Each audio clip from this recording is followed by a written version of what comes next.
যে কোনো ডাঁটা চচ্চড়ি খেতেই আমি ভালোবাসি, তাই কিছুদিন আগে আনা ফুলকপির ডাঁটাগুলো রেখে দিয়েছিলাম।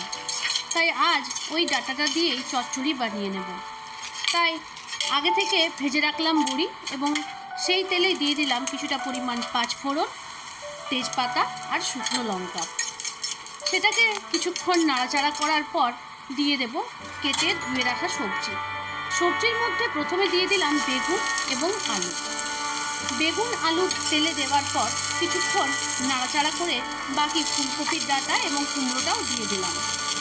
এরপর দিয়ে দেব নুন, হলুদ এবং সামান্য একটু পরিমাণ চিনি, কারণ চচ্চড়িতে একটু মিষ্টি না হলে খেতে ভালো লাগে না। এরপর সব সবজিগুলো মশলার সাথে একটু নাড়াচাড়া করে দিয়ে দেব কাঁচা লঙ্কা কুচি এবং ঢাকা দিয়ে দেব কিছুক্ষণের জন্য। ঢাকা খুলে দেখলাম ডাঁটাগুলো বেশ সেদ্ধ হয়নি, তাই একটু জল দিয়ে আবার ঢাকা দিয়ে দিলাম। ঢাকা খুলে দেখলাম আলু এবং ডাঁটা দুটোই মোটামুটি সেদ্ধ হয়ে এসছে। এই সময় দিয়ে দেব আমার কাছে থাকা কিছুটা ফ্রোজেন পালং শাক। ফ্রোজেন পালং শাকটা দিয়ে কিছুক্ষণ ঢাকা দিয়ে রেখে দিলাম। এরপর দিয়ে দিলাম ভেজে রাখা বড়ি আর ওপর থেকে একটু দিয়ে দিলাম সবজি মশলা। ব্যাস, আমাদের চচ্চড়ি বানানো শেষ। এরপর গরম গরম ভাতের সাথে এই চচ্চড়ি খেয়ে নেওয়া যায়।